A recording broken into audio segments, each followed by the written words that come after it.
जब राम जी ने हड्डियों का पहाड़ देखा, संतों पर बड़ी दया आई, तो राम जी ने प्रतिज्ञा की, निश्चरहीन करऊं मही, भुज उठाई पनकीन, सकल मुनिन के आश्रम ही, जाय जाय सुख दीन। अब प्रभु सुतीक्ष्ण जी के आश्रम में पहुंचे। मुनि अगस्त कर शिष्य सुजाना, नाम सुतीक्ष्ण रति भगवाना। प्रभु आगवनु श्रवण सुनि पाना, करत मनोरथ आतुर धावा। जब भगवान आए हैं ये सुना सुतीक्ष्ण जी ने तो दौड़ पड़े। अगस्त जी के शिष्य हैं श्री सुतीक्ष्ण जी। ये वही सुतीक्ष्ण जी हैं। एक दिन अगस्त जी चले गए तो शालिग्राम भगवान की पूजा सुतीक्ष्ण जी कर रहे थे, तो बोले चलो गंगा नहवा के लाऊं भगवान को। तो वहां जामुन का पेड़ लगा था, जामुन खाने की इच्छा हुई, तो जामुन कैसे गिराएं? तो भगवान हाथ में थे, शालिग्राम भगवान जी। बोले कैसे, लाठी डंडा कुछ मिला नहीं, अत्थर पत्थर कुछ मिला नहीं, तो भगवान से दे मारा पत्थर पर, पेड़ पर। शालिग्राम भगवान से ही कहा कि प्रभु आप ही तोड़ के लाओ। शालिग्राम भगवान को फेंक दिया पत्थर की तरह पेड़ पर, तो जामुन के गुच्छे तो गिर आए, पर भगवान गंगा जी में चले गए। बहुत ढूंढा, नहीं मिले। अब गुरुजी डांटेंगे कि तुम भगवान कहाँ फेंके। तो जामुन को ही, जो काली काली जामुन थी बड़ी पकी, उनको ही बिठा दिया आसन पर, चंदन लगा के और तुलसी चढ़ा दी। जब गुरुजी आए तो गुरुजी ने भगवान को प्रणाम किया, और गुरुजी ने दूसरे दिन जब भगवान को नहवाया तो गुठली अलग, छिलका अलग, जामुन तो जामुन। अरे सुतीक्ष्ण भगवान कहाँ गए? अरे गुरुजी वहीं तो बैठे थे अभी। अरे ये तो जामुन है। नहीं प्रभु जामुन नहीं है। तुम रोज भगवान को पानी से नहवाते हो तो पुनी पुनी चंदन, पुनी पुनी पानी, और सड़ गए शालिग्राम तो हम का जानी। सड़ गए भगवान तुम्हारे। रोज पानी चंदन लगा लगा के सड़ गए लगता है। अगस्त जी ने कहा मूर्ख, तूने भगवान का क्या किया? चरणों में गिर पड़े महाराज। में जामुन तोड़ने लगा और भगवान गंगा जी में चले गए। बहुत ढूंढा, नहीं मिले। अगस्त जी ने कहा दोबारा खबरदार आश्रम में आना मत, जब तक भगवान नहीं मिल जाते तब तक मत आना। तो आज सुतीक्ष्ण जी गुरु की आज्ञा से भगवान से इतना प्रेम उन्होंने किया, इतनी भक्ति की कि उन्होंने शिला के भगवान पानी में फेंके। आज साक्षात भगवान उनके पास आए और भगवान को लेकर बोले गुरुजी के पास चलो प्रभु। मेरे गुरुजी ने कहा कि भगवान को लेकर आना, तब अपना मुंह दिखाना। मैं भगवान के बिना प्रभु अपने गुरु को अपना मुंह नहीं दिखा सकता। आज सुतीक्ष्ण जी भगवान की सेवा कर रहे हैं। नहीं सत्संग जोग जप जागा, नहीं दृढ़ चरण कमल अनुरागा। हे प्रभु मैं कुछ भी नहीं जानता, ना मेरे पास यज्ञ है, ना जप है, ना तप है। हे प्रभु आप आए, भगवान ने पूछा क्या चाहते हो आप? सुतीक्ष्ण जी ने कहा प्रभु बस आपके चरणों से मेरा मन कभी ना हटे, ये वरदान दीजिए। अब सदा मेरे हृदय में निवास कीजिए। अगस्त जी के पास गए और अगस्त जी के चरणों में प्रणाम किया। गुरुजी आज आपने कहा था कि भगवान को लेकर आना, ले आया भगवान को। चरणों में गिरे अगस्त जी। भगवान ने उन्हें प्रणाम किया। अविरलि भगति बिरति सत्संगा, चरण सरोरुह प्रीति अभंगा। भगवान को बार बार प्रणाम किए अगस्त जी। अब वहां से आगे जटायु जी से भेंट हुई और प्रभु चल पड़े।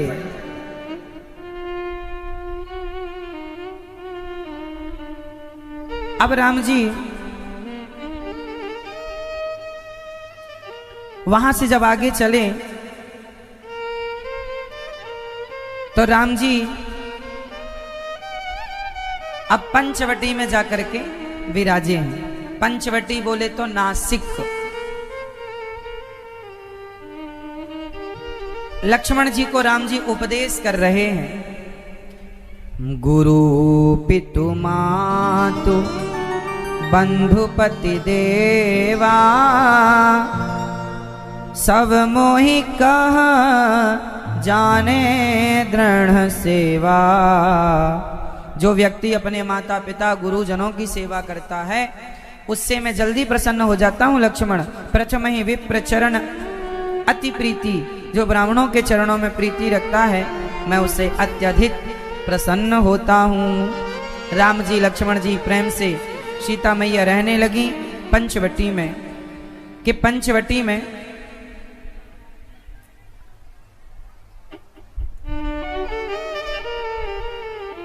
वहां पर एक दिन घूमती घूमती रावण की बहन आ गई। नाम था, रावण की बहन का नाम क्या था? सूपनखा रावण के बहिनी दुष्ट हृदय दारुण जस अहिनी। पंचवटी सो गई एक बारा देखी बिकल भई जुगल कुमारा।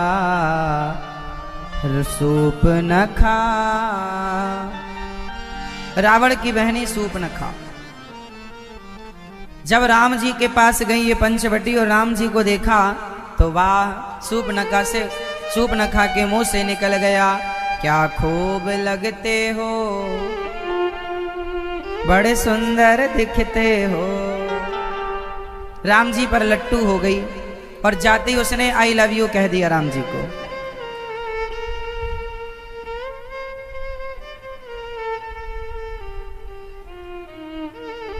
बहुत सुंदर हो आप।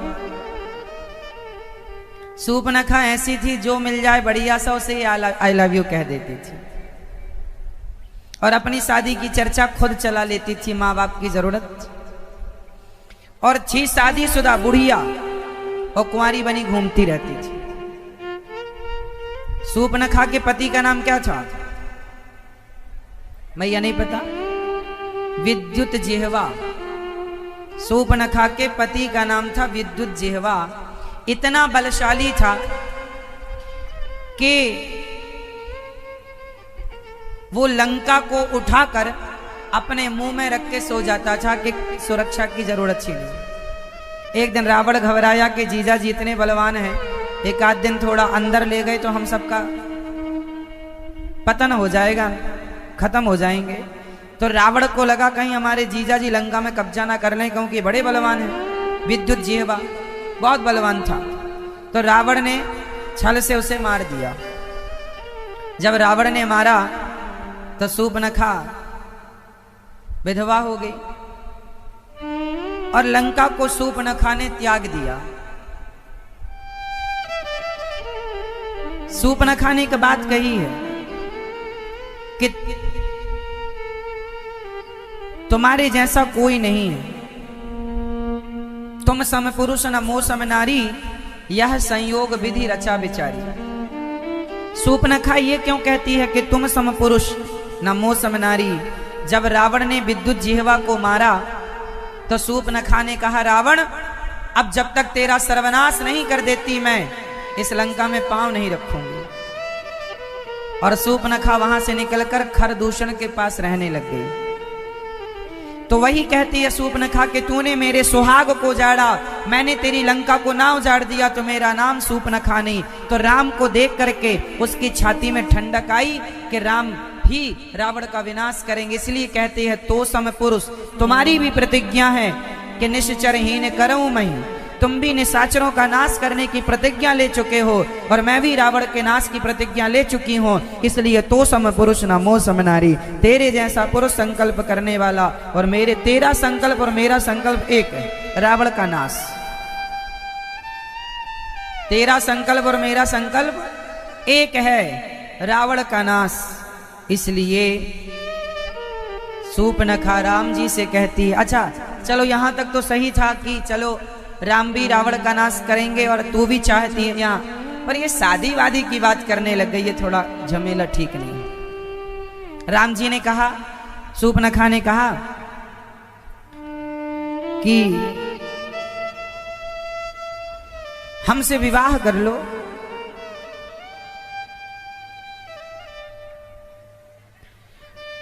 मेरे योग्य कोई जगत में वर है ही नहीं तुम्हारे सिवा। राम जी से कहती है हमसे विवाह कर लो। तब राम जी ने सूपनखा से बातें की। अच्छा बताओ, जब राम जी सूपनखा से बातें कर रहे थे तो राम जी कहां देख रहे थे? मैया कहां देख के बात कर रहे थे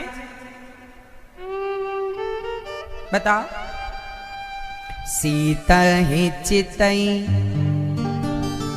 जब राम जी सूपनखा से बात कर रहे थे तो राम जी अपनी पत्नी सीता माता को देख रहे थे।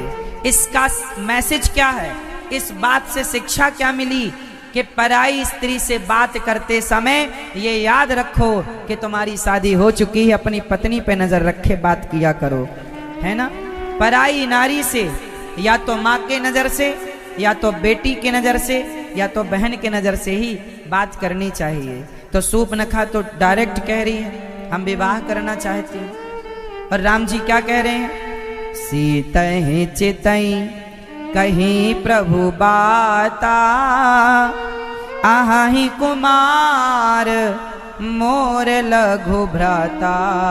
हे सूपनखा, मेरी तो शादी हो चुकी है, ये मेरी पत्नी है, पर वो मेरा भाई है कुमार। यहाँ लोग कहते हैं कि राम जी ने ये क्यों कहा कि कुमारे लक्ष्मण? कुमारा नहीं है, कुमार। कुमार पहले राजा महाराजाओं के बेटों को ना राजकुमार ही कहा जाता था। कुमार आइए, कुमार आइए। शादी हो गई तो भी कुमार कहा जाता था। तो राम जी ने कहा कि मेरा भैया लक्ष्मण है तो मुझसे बात कर लो। तो सूपनखा गई और लक्ष्मण जी को भी आई लव यू कह दिया।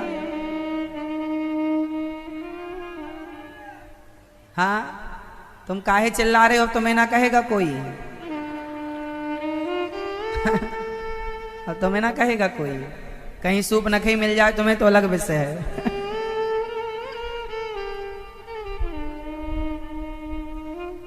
सूपनखा ने लक्ष्मण जी से कहा कि तुम भी कम नहीं हो, तुम भी कम नहीं हो, तुम भी बड़े सुंदर हो, हमसे विवाह कर लो। लक्ष्मण जी बोले हम कर तो लेते तुमसे विवाह, पर एक समस्या है।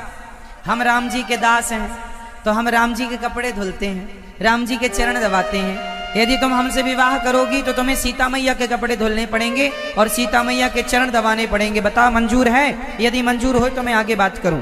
सूपनखा बोली नहीं, मैं क्यों कपड़े धुलूं, मैं क्यों पांव दबाऊं, मैं क्यों सेवा करूं।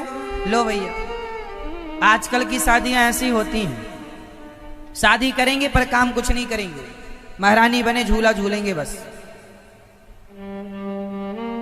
सूपनखा भी यही चाहती थी कि हमें काम ना करना पड़े कुछ। अच्छा ये बताओ, रायसेन जिला में सूपनखा बची कि नहीं?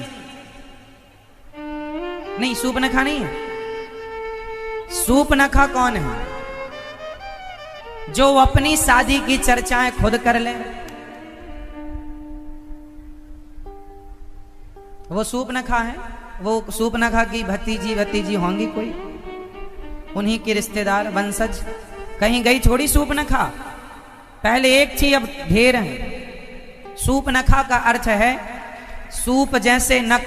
आजकल नाखून बढ़ाने का बड़ा फैशन है, इतने बड़े बड़े नाखून, राक्षसी टाइप के इतने बड़े बड़े नाखून। सूपनखा, जिसके नख सूप की तरह बड़े बड़े हों वो सूपनखा।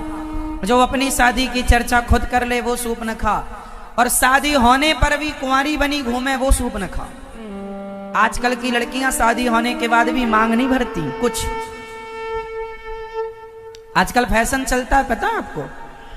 आजकल मांग वांग भरने का तो रिवाज खत्म हो गया। हमारी माताएं घिसनी ले आती हैं और यहाँ घिस करके हल्का सा और दूसरे तरफ के बालों से उसे ढक लेती हैं, कोई देख ना ले कि हम शादीशुदा हैं। बोलो हाँ। पहले मांग यहां भरी जाती थी, आजकल मांग यहां भरी जाती है। एक मैया ने तो गजब किया, यहां भरी मांग यहां किनारे में अपने हिसाब से। अच्छा हुआ कि पीछे की चोटी उठा के पीछे नहीं भर लिया कि ढकी रहे अपना पति को कर दिया पीछे। आजकल किनारे भी मांग भरती है माताएं कुछ फैशन में। ये सब सूप न खा मानो आप इनको।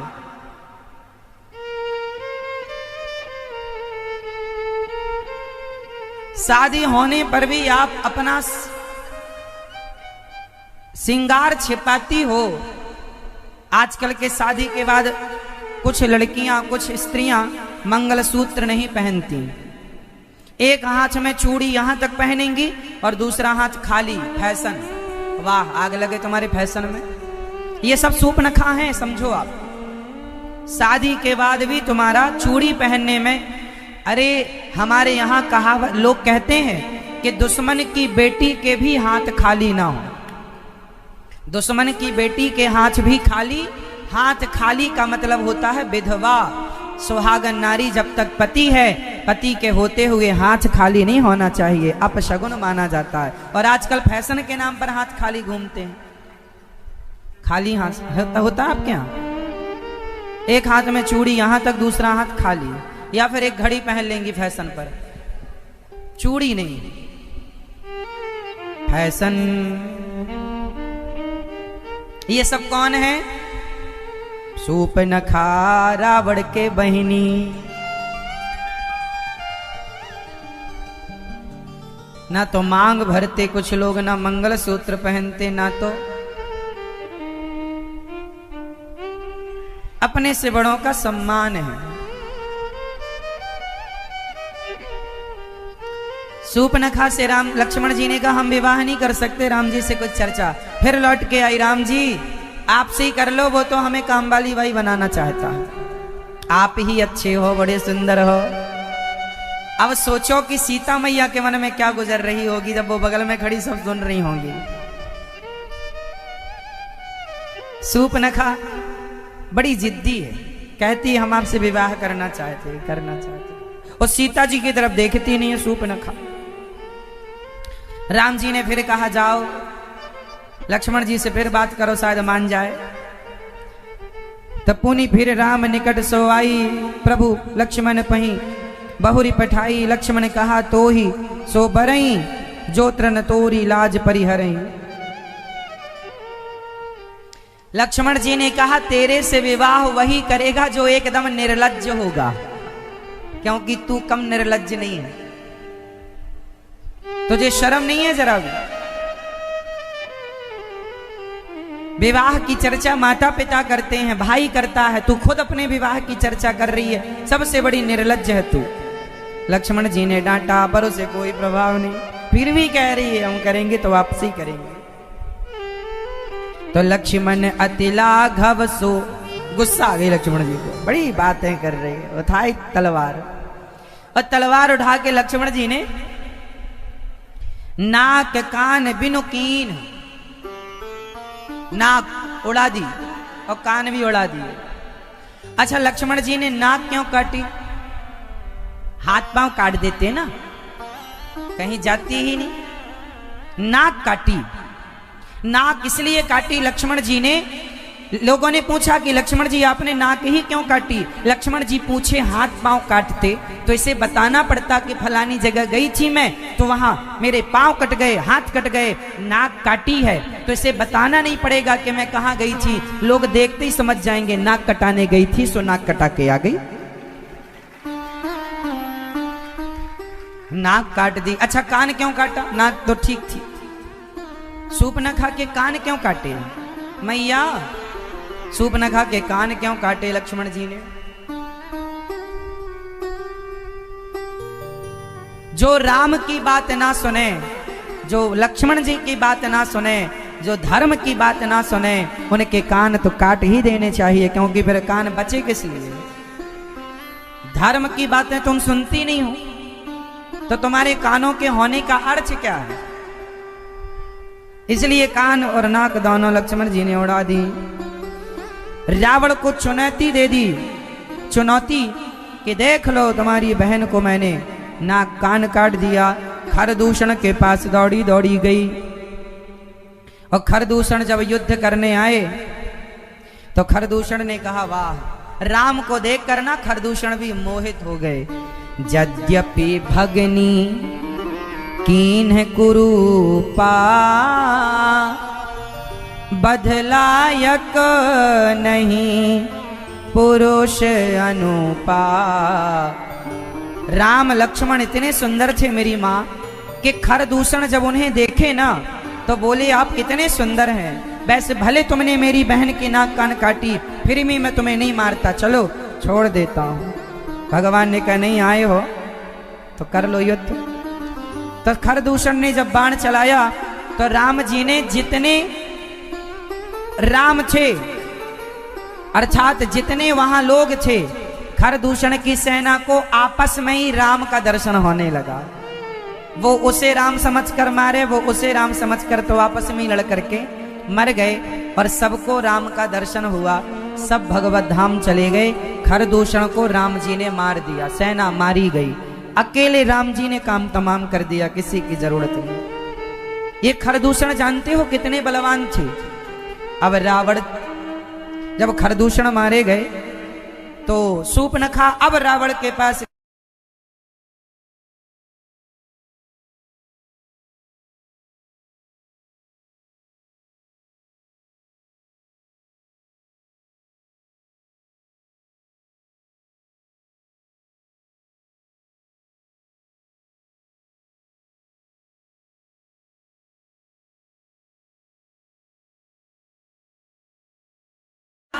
कि मेरा हरण हो जाए ये चलेगा, पर राम के द्वार से कोई साधु भूखा लौट जाएगा तो फिर राम के द्वार पर विश्वास किसे रहेगा। इसलिए राम के द्वार पर आए हुए व्यक्ति का विश्वास न टूटे, इसलिए माता सीता चली गई। पता था कि ये रावण है, सामान्य स्त्री नहीं है वो। सीता मां फल देने के लिए बाहर गई तो क्रोधवंत तब रावण लीन सिरथ बैठाई। चला गगन पथ आतुर भय रथ हाके न जाई। पुष्पक विमान बुलाया उसने, सीता मां का हाथ पकड़ा और सीता मां को रावण ने उस रथ पर बिठाया। रथ पर बिठा करके और आकाश मार्ग से लेकर चला। सीता मैया चीखने लगी, चिल्लाने लगी, हा जग एक वीर रघुराया, के ही अपराध विसारे उदाया। हा लक्ष्मण तुम्हार नहीं दोषा, हा लक्ष्मण कहाँ हो, हा राम हे प्रभु मेरी रक्षा कीजिए।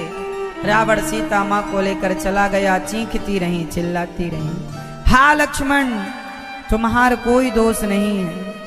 विविध विलाप करत वैदेही, भूरी कृपा प्रभु दूरी सनेही।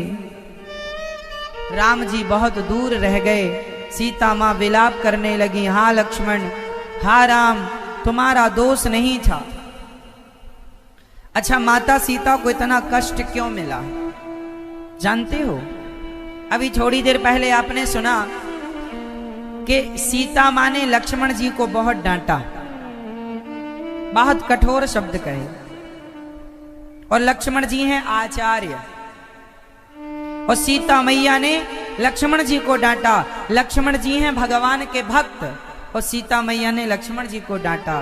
याद रखना, भगवान का अपराध होगा तो भगवान अपने अपराध को भूल जाएंगे, पर भक्त का अपराध होगा तो भक्त का अपराध ना भूलेंगे। सीता मैया ने लक्ष्मण जी को डांटा, जो कि गलती नहीं थी उनकी। गलत शब्द कहे, लक्ष्मण जी पर आरोप लगाया। राम जी को सहन नहीं हुआ कि सीता तुमने लक्ष्मण पर आरोप लगाए, तो शब्दों का दंड तो मिलना था। तो माता सीता को जो तुरंत दुख मिला वो तुरंत कहे शब्दों का प्रतिफल है। इसलिए अहम भक्त पराधीना यस्वतंत्रिवध्वजा, भगवान कहते हैं मुझे गाली दो मैं सह लूंगा, मुझे लात मारो मैं सह लूंगा, पर मेरे भक्त को गाली दोगे और मेरे भक्त को लात मारोगे मैं नहीं सहूंगा, चाहे वो माता सीता ही क्यों ना हो। माता सीता ने लक्ष्मण जी को कठोर शब्द कहे, उसका अपराध बन गया और माता सीता को दुख उठाना पड़ा। भृगु जी ने भगवान को लात मारी, भगवान ने कुछ ना किया, पर रावण ने राम के भक्त को विभीषण को लात मारी तो सर्वनाश कर दिया रावण का।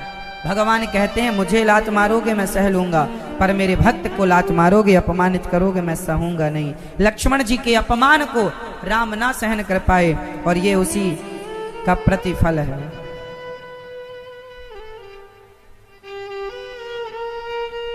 गीधराज सुनी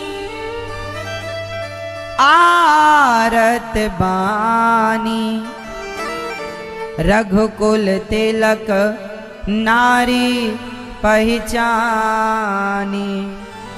जटायु जी ने सुना जब आर्त विलाप सीता माँ रो रही हैं, हाँ लक्ष्मण हाँ राम। जटायु ने सुना कि कोई पुकार रहा है मदद के लिए, हमें जाना चाहिए। जटायु एक पक्षी थे और पक्षी होकर भी उन्होंने माता सीता की रक्षा के लिए अपने पंख फैलाए। अधम निशाचर लीन्हे जाई, जिमि मलेच्छ बस कपिला गाई। जैसे मलेच्छ कपिला गाय का हरण कर ले, उसी तरह आज रावण ने माता सीता का हरण किया। गुस्सा आया जटायु को, रे दुष्ट ए दुष्ट, ठाण किन होई, निर्भय चलसी न जानहि मोहि। तू मुझे नहीं जानता रावण, मैं जटायु क्रोध करके सीते पुत्री करसी जनित्राता, करी हूं जातु धान करनासा। हे पुत्री सीता, जटायु जी ने कहा हे बेटी सीता शांत हो जाओ, तुम्हारा बूढ़ा बाप अभी जिंदा, मैं तुम्हारी रक्षा करूंगा। धावा क्रोधवंत। जटायु जी ने क्रोध करके रावण की ओर दौड़कर और रावण को जो प्रहार किया पंखों का, रावण मूर्छित होकर जमीन पर गिर पड़ा जटायु के प्रहार से। अच्छा एक बात बताओ, क्रोध करना सही है कि गलत है? जोर से, पीछे वाली मैया, क्रोध करना सही है कि गलत? मैया, पीछे वाले भैया बताओ, क्रोध करना सही है कि गलत? क्या गलत या सही? मैया बताओ, गलत? आप बताओ गलत? पीछे वाली मैया गलत है क्रोध करना? ये भैया बताओ गलत है?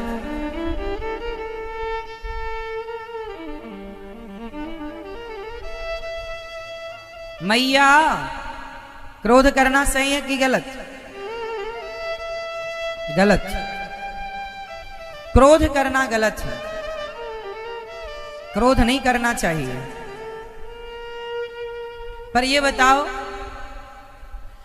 कि जब द्रौपदी की साड़ी खिंच रही थी, उस समय पितामह भीष्म बैठे थे, उस समय पितामह भीष्म को क्रोध करना चाहिए था या नहीं दुशासन पर? बोलो, क्रोध करना चाहिए था या नहीं करना चाहिए था? भाई जब क्रोध है तो करो, क्रोध है तो करो। पितामह भीष्म को क्रोध करना चाहिए था द्रौपदी की लाज बचाने के लिए, पर नहीं किया। और जटायु ने क्रोध किया। हाँ, जटायु जी ने क्रोध किया, माता सीता की रक्षा करने के लिए रावण पर क्रोध किया। तो जटायु ने क्रोध किया तो उन्हें भगवान पड़ा चलकाए, तो उन्हें बाणों की सैया पर लेटना पड़ा। इसलिए क्रोध करना सही है, पर सही जगह पर किया जाए तो, सही समय पर किया जाए तो। क्रोध है तो करो। तुम्हारे सामने किसी बहन बेटी की लाज लुट रही हो, तुम्हारे सामने कुछ गलत हो रहा हो, तो क्रोध करके रोको उस गलत को। आम है सबरी के नेत्र सजल हो गए, प्रभु मुझे विश्वास था आप आएंगे। चरणों में गिर पड़ी श्याम गौर सुंदर दो भाई, सबरी परी चरण लपटाई। चरणों में जाकर माता सबरी लिपट गई और प्रेम मगन मुख बचन न आवा, पुनि पुनि पद सरोज सिर नावा। बार बार शबरी चरणों में माथा झुका रही हैं। आसन पर बिठाया सादर जल्ले चरण पखारे, पुनि सुंदर आसन बैठारे। आसन पर बिठाया कंद मूल फल सुरस अति, दिए राम कहुआनि। प्रेम सहित प्रभु खाए, बारंबार बखान। आज शबरी के दिए प्रसाद को प्रभु बेर खा रहे, सबरी बेर दे रही हैं। प्रचलन है कथाएं कि शबरी ने झूठे बेर दिए, पर झूठे बेर दिए ऐसा रामचरितमानस में उल्लेख नहीं। कंद मूल फल दिए, पर भाव जगत में कहा जाता है कि शबरी ने बेर दिए, झूठे दिए, भगवान ने बेरों का भोग लगाया। और शबरी भगवान से प्रेम मगन होकर कुछ कह ना पाई, भोग लगा रहे हैं भगवान। भगवान को जाति पाति कुल धर्म बढ़ाई, धन बल परिजन गुण चतुराई। भगत हीन नर सोहहि कैसा, बिनु जल बारिद देखिए जैसा। अच्छा एक बात बताओ, भगवान का भक्तों से कौन सा रिश्ता है? क्या जाति देखते हैं भगवान के तुम्हारी जाति कैसी है?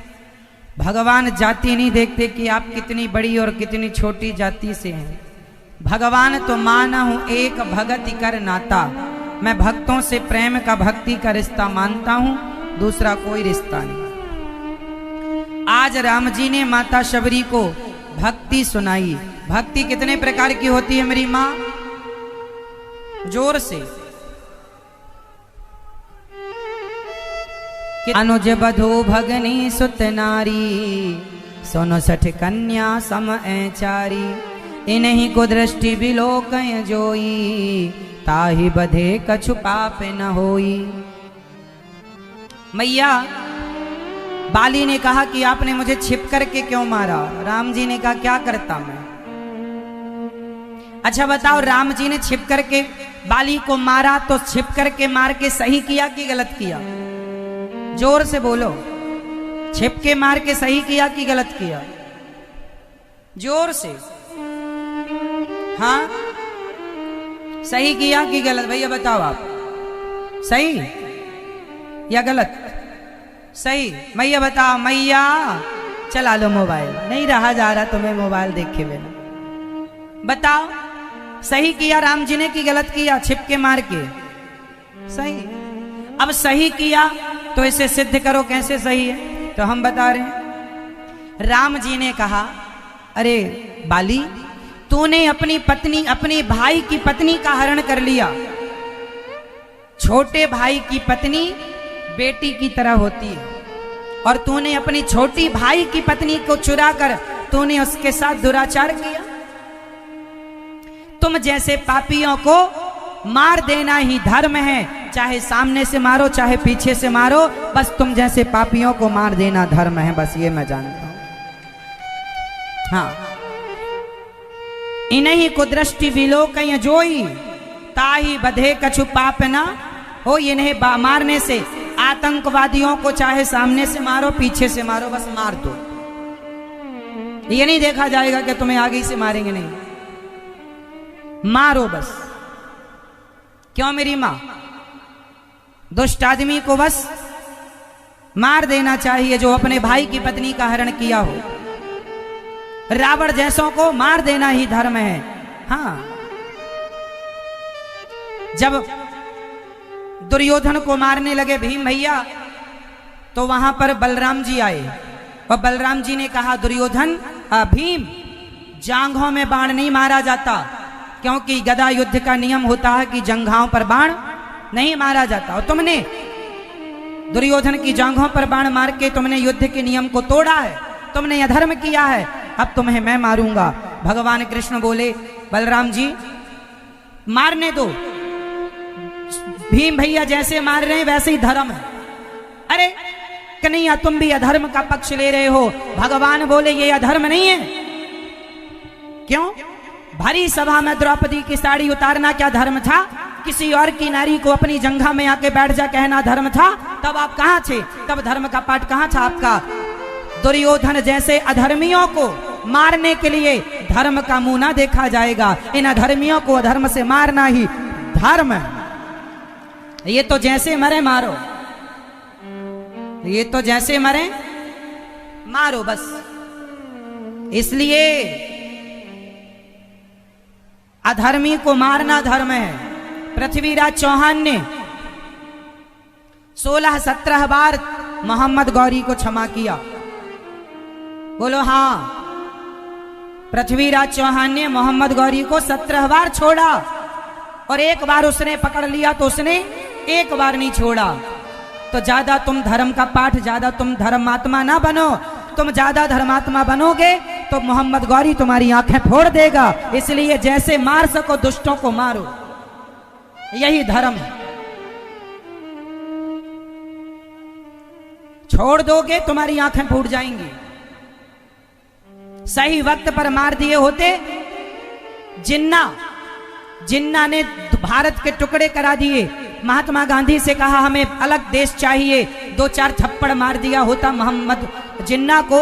महात्मा गांधी ने 2-4 थप्पड़ मार के किनारे कर दिया होता तो आज भारत के 3 टुकड़े ना होते। पाकिस्तान, बांग्लादेश 2 टुकड़े हो गए भारत के।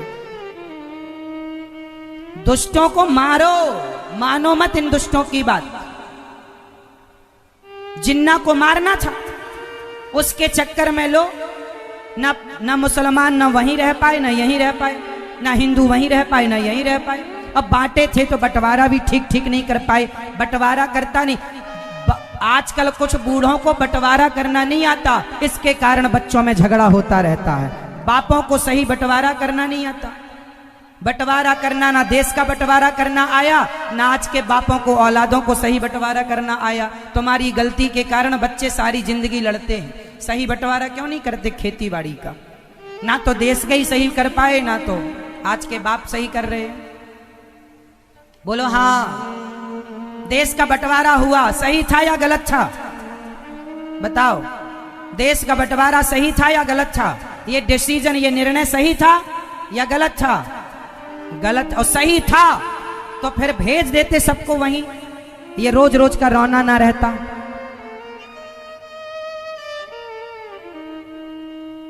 इसलिए हर निर्णय बूढ़ों ने सही लिया है, ऐसा नहीं कह सकते आप। कुछ डिसीजन बूढ़ों ने गलत निर्णय लिए हैं, जिसका खामियाजा आज तक हमारे देश के 1947 के बाद आज तक हमारे देश के लाखों जवान मारे गए। इन लाखों जवान के मरने का जिम्मेदार कौन है मुझे बताओ? आतंकवादी पाकिस्तान ना होता तो आतंकवादी की समस्या ना होती। लाखों जवान मारे गए आज तक, आजादी से लेकर आज तक। कौन जिम्मेदार है? बंटवारा जिम्मेदार है, और वो लोग जिम्मेदार हैं जिन्होंने बंटवारा किया है। इनकी हत्या उनके माथे है जिन्होंने बंटवारा किया था तो ठीक से क्यों नहीं किया? एक बात बताओ, हमारा देश कितना शांति प्रिय था। कोई झगड़ा नहीं, कोई विवाद नहीं, कोई टेंशन नहीं। जबरदस्ती का ये पाकिस्तान उलझ गया। शांति से जीवन जी रहे थे। आए दिन खबर सुनने को मिलती इतने लोग मारे गए, सेना मारी गई। क्या जरूरत क्या थी? क्या जरूरत थी बंटवारा करने की? अच्छा एक बात बताओ, जब बंटवारा हुआ तो पाकिस्तान से ट्रेनें जब आती थी तो हिंदुओं की लाशों से भरी ट्रेन आती थी। ये बात सही है कि गलत है? हिंदुओं की लाशों से भरी हुई ट्रेन आती थी पाकिस्तान से हिंदुस्तान। बोलो हाँ ये बात सही है या गलत है? लाखों बेटियां, लाखों बेटे, माता पिता, बच्चे बिछड़ गए। क्या गुजरी होगी? एक आदमी के गलत निर्णय लेने से लाखों निर्दोष जनता मारी गई। बताओ उन जनता की हत्या का पापी कौन है? वो हत्यारा कौन है? किस पर वो हत्या जाएगी?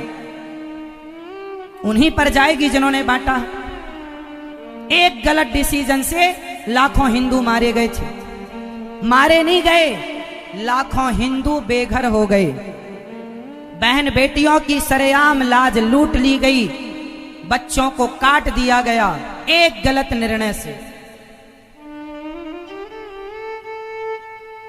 इतनी क्षति तो अंग्रेजों से नहीं हुई जितनी क्षति देश का बंटवारा करने के बाद हो गई है अकस्मात अचानक। देश की आजादी अच्छी थी पर बंटवारा अच्छा नहीं था।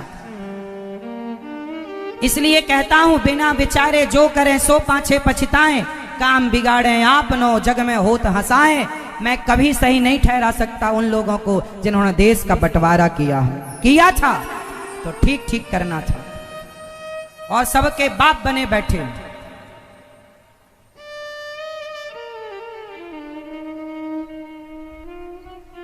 अब तो यादें पुरानी हो गई साहब। पूछना कभी उन लोगों से जिनने अपने बच्चों को खोया था उस बंटवारे में, परिवार को खोया था बंटवारे में। ढूंढे नहीं मिले बच्चे, लाशें नहीं मिली उनकी, आज तक लापता है। इसलिए एक गलत निर्णय सारी जिंदगी रुलाएगा। किसी का हो, मेरा ही क्यों ना हो, आपका ही क्यों ना हो, किसी का ही क्यों ना हो। गलत निर्णय लेने से बचो, सही निर्णय लो। भाई भाई ना लड़ो, पापी कैसा भी हो पापी को मार देना धर्म। इसलिए जैसे दुर्योधन को अधर्म से मारा गया क्योंकि दुर्योधन जैसे पापी को अधर्म से मारना धर्म था, उसी तरह बाली जैसे लोगों को अधर्म से मारना ही धर्म था। कर्ण को भी अधर्म से मारा गया क्योंकि वो भी, उन्होंने भी अधर्म किया था। ये सब भागवत जी का सब्जेक्ट है। मैं आपको भागवत जब सुनाता हूं तो ये सारे विषय अच्छे से सुनाता हूं। इसलिए आप सब कथा अभी 4 तारीख से वृंदावन में श्रीमद् भागवत का, अब सामने समुद्र है, अब क्या करें, अब आगे सीता मां का कैसे पता लगाएं। तब वहां पर जटायु जी के भाई उन्होंने कहा कि मैं तो बहुत दिनों का भूखा हूं, आज मैं इतना सारा भोजन करूंगा। तब इन्होंने कहा कि सुग्रीव, जामवंत जी ने कहा कि जटायु ही अच्छे थे। जब इन्होंने जटायु के बारे में सुना तो बोले आप जटायु के कैसे जानते हो जटायु को? बोले हम जटायु को इसलिए जानते हैं क्योंकि इन्होंने राम जी की खूब सेवा की है। अच्छा तो क्या जटायु नहीं रहे? बोले ना। इन्होंने कहा मैं आपकी मदद करता हूं। मैं देखा हूं तुम नाही गीधई दृष्टि अपार, बूढ़ भयऊ न त करत्यूं कछु के सहाय तुम्हार। वो अशोक वाटिका में सीता बैठी हैं लंका में, जो जाएगा वो लेकर आएगा पता। जटायु जी के भाई ने उनके पिंडदान इत्यादि कराया। उन्होंने अपना निज धाम ग्रहण किया, प्रभु धाम। और अंगद कहूं जाऊं मैं पारा, मैं चला तो जाऊं पर आने में संदेह। सबने हाथ खड़े कर लिए। तब जामवंती जी ने जगाया, पवन तनय बल पवन समाना, बुद्धि विवेक विज्ञान निधाना। पवन तनय बल पवन समाना, बुद्धि विवेक कवन सो काज कठिन जग माही, जो नहीं हो ये तात तुम्हें पाद। कवन सो काज कठिन जग माही, जो नहीं हो ये तात तुम्हें पाद। हे हनुमान जी, आप क्यों चुपचाप खड़े हैं, आप जाइए। जामवंती जी ने जगाया। हनुमान जी को बचपन में श्राप लगा था संत का कि तुम अपनी सारी शक्ति भूल जाओगे, पर कोई याद दिलाएगा तो याद आएगी। राम काज लगी तब अवतारा, राम काज के लिए तुम्हारा अवतार हुआ है। सुनतऊं भयऊं पर्वताकारा, सुनतहीं भयऊं और कनक वरण तन तेज विराजा। हनुमान जी महाराज बड़े तेजोमय होकर के अब चल रहे हैं। यहाँ से गोस्वामी जी सीता ही देखी होई है काज मोहि हरस विशेष। राम सिया राम सिया राम जय जय राम, राम सिया राम जय जय राम। जामवंत के बचन सुहाए, सुनि हनुमंत हृदय अति भाए। हनुमान जी जैसे ही जामवंत जी के वचन सुने, भयं पर्वताकार शरीर दौड़ पड़े। और जैसे ही दौड़े हनुमान जी महाराज, सिंधु तीर एक भूतर सुंदर, कौतुक कुंद चढ़ौता ऊपर। और जेह गिरि चरण देय हनुमंता, जिस पहाड़ पर चढ़कर छलांग मारे और चरण मारी तो वो पहाड़ पाताल चला गया। इतनी वेग से चले सोगा पाताल तुरंता, जिमि अमोघ। अच्छा, हनुमान जी कौन है? राम जी के बाण। जिमि अमोघ रघुपति कर बाना, ये ही भांति चले हनुमाना। हनुमान जी राम जी के बाण हैं,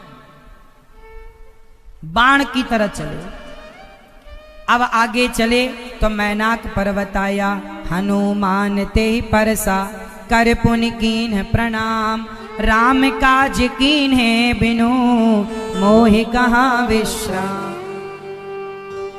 हनुमान जी ने कहा हमें विश्राम करने का समय। ये बात, ये दोहा सुंदरकांड का है और आज के यूथ, आज के बच्चों के लिए बहुत जरूरी है। आजकल के बच्चे हार जाते हैं, हार मान लेते हैं। हनुमान जी बोले, मैनाक पर्वत ने कहा थक गए होंगे, थोड़ा विश्राम कर लो। हनुमान जी बोले, राम काज कीन्हे बिनु, मोहि कहाँ विश्राम। जब तक अपने लक्ष्य को प्राप्त ना कर लो तब तक विश्राम नहीं करना चाहिए। ये आज के यूथ के लिए मैसेज है। चलो और तब तक चलो जब तक अपने लक्ष्य की प्राप्ति ना कर लो। हारो मत, थको मत, चलो चलते रहो। लक्ष्य ना मिल जाए तब तक विश्राम नहीं। मेहनत, आजकल के ना लड़के, आजकल के बच्चे मेहनत नहीं करते साहब। जिस दिशा में मेहनत करनी चाहिए, पढ़ लिख करके डिग्रियां लिए घूम रहे हैं। महाराज जी हम बड़े बेरोजगार हैं। तुम्हारे पास अक्ल नहीं है तो बेरोजगार ही रहोगे। डिग्रियां लिए हो, डिग्रियों से कुछ नहीं होता। टाटा बिड़ला अडानी अंबानी की कोई डिग्री नहीं पूछता। तुम में काबिलियत होगी ना तो कागज नहीं बोलेगा, तुम्हारा हुनर बोलेगा। हुनर, टैलेंट बोलेगा, टैलेंट। तुम डिग्रियों को बुलवाए पड़े हो, डिग्रियां क्या बोलेंगी? डिग्रियां वाले तुम्हारे आगे पीछे डोलेंगे तुम में काबिलियत होगी तो। क्या अडानी अंबानी के पीछे पढ़े लिखे लोग, कोई ऐसी पढ़ाई ही नहीं है जिस फील्ड का व्यक्ति उनके पीछे आगे पीछे ना डोलता हो। फिर इसलिए अपना लक्ष्य आप निश्चित करो, निर्धारित करो और चल पड़ो। और बिना थके अपने लक्ष्य के लिए अपना बिजनेस करो, व्यापार करो। नौकरी चाकरी के चक्कर में ना भागो। मालिक बनो, नौकर नहीं। सेवक समेत सुत नारी, ऐसा लिखवा। प्रवशी मंगल भवन अमंगल हारी, ये चौपाई लिखवा। द्रवं सुदशरथ अजर बिहारी। हनुमान जी पहचान गए। जागे विभीषण, तो जागती क्या? हनुमान जी को लगा ये रावण की माया भी तो हो सकती है। बोले नहीं, जब विभीषण जागे तो राम राम ते ही सुमिरन कीन्हा, हृदय हरस कपि सज्जन चीन्हा। यही सन हठी करी हूं पहचानी, साधते हो ही न कारज। विभीषण को राम जी, हनुमान जी पहचान। अच्छा, विभीषण जागती क्या बोले? जागते ही राम बोलना चाहिए। क्या? राम। भगवान का चिंतन करते करते सोया करो और जागते ही भगवान का नाम लिया करो। आप लोग अपने घर में एक प्रार्थना रोज किया करो भगवान से। कैसी? हाथ जोड़ लो सब लोग, मेरे संग बोलो सब लोग, हाथ जोड़ो सब लोग, बोलो हे श्रीमन नारायण, थोड़ा जोर से, हे श्रीमन नारायण, हे रघुनंदन, हे श्याम सुंदर, हम पापी हैं, अधम हैं, नीच हैं, दुष्ट हैं, खल हैं, कामी हैं। हे नाथ, हम पापी हैं, अधम हैं, जैसे हैं हे नाथ हम आपके हैं। हे प्रभु, हे श्रीमन नारायण, हम आपके चरणों की शरण ग्रहण करते हैं। हे नाथ, हमें स्वीकार कीजिए, हमें अपने चरणों की भक्ति देकर कृतार्थ कीजिए। हे नाथ, मैं आपको कभी भूलूं नहीं। हे नाथ, हमें स्वीकार कीजिए। हे नाथ, हमें स्वीकार कीजिए। इस तरह की प्रार्थना आपको हर थोड़ी थोड़ी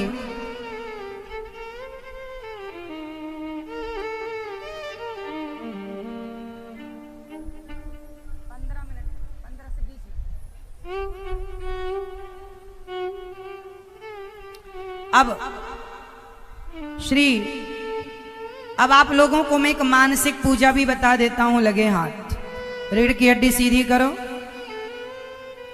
और आज से आप लोग ऐसी पूजा किया करो। भगवान की दो पूजा बड़ी है। एक शारीरिक पूजा, सवेरे जल्दी नहा के भगवान जी को, लड्डू गोपाल जी सालिग्राम जी को नहवाओ, नहवा कर वस्त्र पहनाओ, उनके पूजा करो, आरती करो, भगवान से प्रेम के उनके चरणों में आंसू बहाओ, प्रेम से प्रार्थना करो कि प्रभु मैं आपकी हूँ, आपका हूँ, मुझे स्वीकार करो, हम जैसे हैं आपके हैं, हम पापी अधम, ऐसी प्रार्थना करो और भगवान की पूजा अर्चना करो। ये शारीरिक पूजा। अब एक मानसिक पूजा होती है जो इस तरह से है। अब जैसा जैसा मैं कहूं वैसी वैसी आप कल्पना करना, इमेजिन करना। सब लोग अपनी आंखें मूंद लो, बंद कर लो, सब अपने नेत्रों को बंद करिएगा और जो मैं कहूं वो करिएगा, भाव बनाइए। अब चलो सब लोग वृंदावन चलते हैं भाव से। अब सब लोग आंख बंद करो और भाव बनाइए कि हम वृंदावन जा रहे हैं। सब लोग चलो, अब हम वृंदावन की ओर रवाना हुए। भाव बनाइए कि हम वृंदावन पहुंच गए।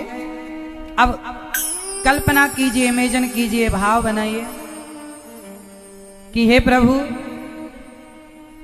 हम यमुना जी का स्नान कर रहे हैं। भाव बनाइए कि हम यमुना मैया का पावन स्नान कर रहे हैं। स्नान करके अब भाव बनाइए कि हम अर्घ, सूर्य अर्घ दे रहे हैं। अब बिहारी जी का दर्शन करने जा रहे हैं। रास्ते में साधु संतों का, ब्रजवासियों का दर्शन कर रहे हैं। अब बिहारी जी के द्वार पर पहुंचकर सब भाव बनाइए कि हम बिहारी जी के मंदिर पहुंचकर चौखट को, द्वार को प्रणाम कर रहे हैं। अब जैसे ही मंदिर के अंदर घुसे तो बिहारी जी के द्वार पर मंदिर में पर्दा बंद था, अब खुलने का हम इंतजार कर रहे हैं। अब भाव बनाओ कि पर्दा खुल गया और हमने बड़े प्रेम से बिहारी जी के पावन दर्शन हमने अपने आंखों से किए। सब भाव बनाओ, आंख बंद करके भाव बनाओ कि सामने बिहारी जी, उनके सुंदर से घुंघराले से बाल हैं, मोर पंख मस्तक पर, मुकुट पर सजा हुआ है, गले पर सुंदर सी मालाएं पड़ी हैं, सुंदर सी बिहारी जी की मुस्कान है। आप देखो बिहारी जी की मुस्कान देखो। अब आप भाव बनाइए कि बिहारी जी आपसे बात कर रहे हैं, आपकी ओर देखकर मुस्कुरा रहे हैं। अब आप भाव बनाओ कि आपने एक सोने का झूला बुलवा कर और बिहारी जी को उस झूले पर बिठाया। बगल में राधा रानी बैठी, अब आप झूला झूला रहे हैं राधा रानी को और बिहारी जी को। भाव बनाइए कि कृष्ण कन्हैया को और राधा रानी को आप सोने के झूला पर बिठाकर झूला झूला रहे हैं। अब आप भाव बनाइए कि आप एक थाली लेकर लोटे में जल लेकर भगवान के श्री चरणों को धो रहे हैं, चरण प्रक्षालन कर रहे हैं। राधा रानी के चरणों को, किशोरी जी के चरणों को और श्री श्याम सुंदर के श्री चरणों को धुल रहे हैं और चरणामृत पी रहे हैं। सब भाव बनाइए, जैसे केवट ने राम के चरण धोकर चरणामृत लिया, आप भी भाव बनाइए कि प्रभु के चरण हम धो रहे हैं और चरणामृत पी रहे हैं। अब भाव बनाइए कि आप भगवान का श्रृंगार कर रहे हैं, सुंदर से कमल के पुष्पों की माला पहनाकर आप सुंदर सी आरती उतार रहे हैं। और आप भाव बनाइए, इमेजिन कीजिए कि आप भगवान को सुंदर से लड्डुओं का, देसी घी के शुद्ध लड्डू अपने हाथ से बनाकर और ठाकुर जी को, श्याम सुंदर श्री राधा रानी को भोग लगा रहे हैं।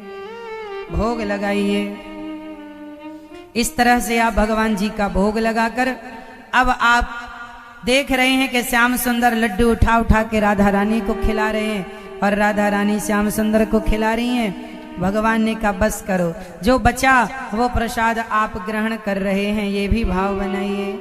अब आप हाथ जोड़ के बैठ जाइए और भगवान से प्रार्थना करिए, नेत्रों में आंसू भर के कहिए, हे प्रभु हम बहुत बड़े पापी हैं।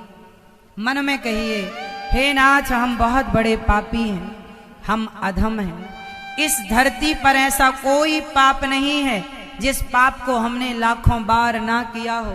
हे प्रभु हम पापी हैं, अधम हैं, हम नीच हैं, हम दुष्ट हैं, पर हे नाथ, हे श्री कृष्ण, हे श्रीमन नारायण, हम जैसे भी हैं हम आपके हैं। हे प्रभु हमें स्वीकार कीजिए।